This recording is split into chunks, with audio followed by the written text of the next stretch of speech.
গ্রীষ্ম বর্ষা পিনিতি ভরসা। হ্যাঁ, পিনিত শপিং সিটি।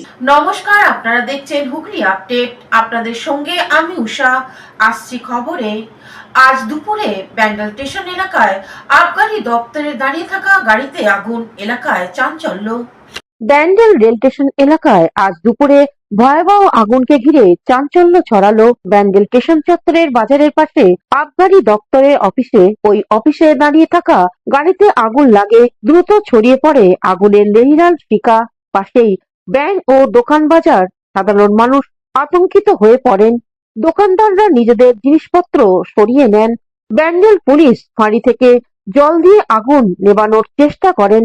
পুলিশ কর্মীরা হাত লাগান। স্থানীয় মানুষ ঘটনাস্থলে পৌঁছান। বিধায়ক অসিত মজুমদার। এলাকায় দমকল দেরিতে আসে।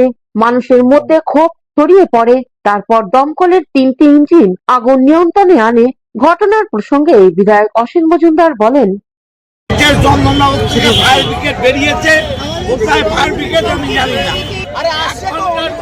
আসেনি, আমি এখানেই আছি।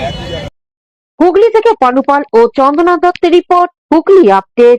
হাওড়ায় প্রকাশ্যে প্রমোটার খুন, বন্দুকের গুলিতে আসামি এখনো অধরা পুলিশের হাতে। ভোটের আগে রাজ্য রাজনীতির পারদ যত চড়ছে, ততই অশান্তির ছায়া ঘনাচ্ছে জেলায় জেলায়। তারই মধ্যে বুধবার ভোরে হাওড়া শহরে গোলাবাড়ি পিলখানা এলাকায় দুঃসাহসিক খুনের ঘটনায় চাঞ্চল্য ছড়িয়ে পড়েছে। প্রকাশ্যে গুলি চালিয়ে এক তরুণ প্রমোটারকে হত্যা করা হয়েছে বলে অভিযোগ। মৃতের নাম শফিক খান, বয়স 27 বছর। স্থানীয় বাসিন্দাদের কথায় এত কাছে থেকে এভাবে গুলি চলবে ভাবতেই পারেনি পুলিশ ও প্রত্যক্ষদর্শীদের সূত্রে জানা গিয়েছে, ভোর 4:30 কিছু আগে দুই ব্যক্তি হেঁটে এসে শফিকের উপর অতর্কিতে হামলা চালায়। অভিযোগ, খুব কাছ থেকে একাধিক রাউন্ড গুলি ছোড়া হয়। গুলিতে গুরুতর জখম অবস্থায় তাকে উদ্ধার করে হাসপাতালে নিয়ে গেলে চিকিৎসকেরা মৃত বলে ঘোষণা করেন। ঘটনাস্থল ঘিরে ফেলে তদন্ত শুরু করেছে হাওড়া সিটি পুলিশ। এলাকার একটি চায়ের দোকানের সামনে থাকা সিসিটিভি ক্যামেরায় পুরো ঘটনার অংশবিশেষ ধরা পড়েছে।